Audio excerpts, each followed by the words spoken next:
tough day. Can you talk about the moment that you learned that Tom Benson passed? I guess just your feeling about Mr. Benson. Well, I was actually on my way back from a meeting with some bishops in Baton Rouge, and so I went directly to the hospital, and I was there when he died.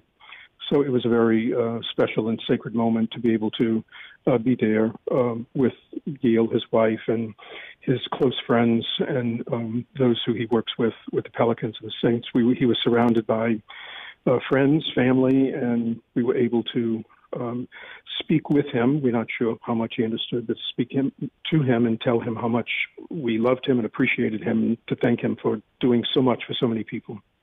Archbishop Amen, thank you very much. Obviously, you said you were there. If I could follow up with that, you have a deep relationship with the Benson family. You introduced Gail to Tom, I believe, if that's correct. Can you just talk about their commitment to their Catholic faith and their relationship with you and how strong that bond was? Yeah, I'm very close to Tom and Gail. Actually, I knew them individually before they got married. We shared a friendship, and we still will, of course, but we also shared faith. And some of my best conversations with Tom would be about his faith and his relationship with God, and asking questions about his faith. And also talking about his death, because, I mean, for the last several months, he talked about that he thought maybe this was time that God was calling him home. So I was able to enter into that faith life with him, which was a really very blessed and privileged opportunity for me to get to know him at that level. Not a lot of people knew that. They knew him as a businessman. They knew him as, the saints own him. But to know him as a man of faith. And he went through some really tough times in his life. And what brought him out of it, and what he always said, he depended upon God. And he truly lived that in many, many ways. Archbishop, you just said that everybody knows him as a businessman, but you talked about his deep faith. Talk about his support of the Archdiocese of New Orleans and Catholic charities and so much of the mission work that the Archdiocese does. Yeah, he was very supportive financially. I mean, he had resources, and I think Tom, as he grew older, realized how much God had given to him, and realized that he wanted to be a good steward of those gifts. And so he shared a lot with schools, with the seminary, with particular organizations, and of course the ones that get into the news of the multi-million-dollar gifts that he gave. But he gave a lot of other gifts, a lot of smaller gifts that were very significant to the church, but also to individuals who were in need. So he was a man who God used to give blessing, and Tom used to always say that he wanted to do that because it was his way of supporting the mission of Christ in our world today.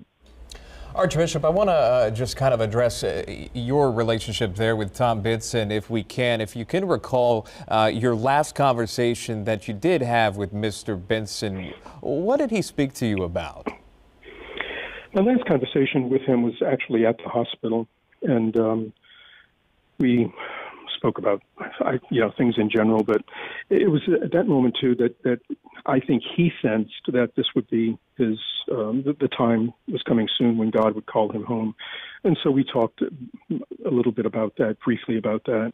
But at that time, since he's been in the hospital, at least in the beginning, he was very uncomfortable, and so those were very short conversations. But the part of the conversation that I remember is that he said, "I've lived my life. I hope I've lived it pleasing to God, and I believe that in the resurrection."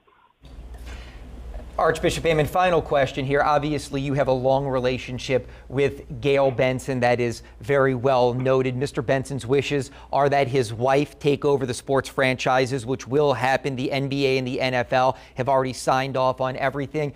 Just talk about her commitment to New Orleans, this city, the causes that they were invested in the security of these franchises because of this couple, and with her as the owner going forward. Sure. I have no doubt that Gail is truly a New Orleanian. She loves the city. She loves what the city can do. She loves what the Saints and the Pelicans can do for the city.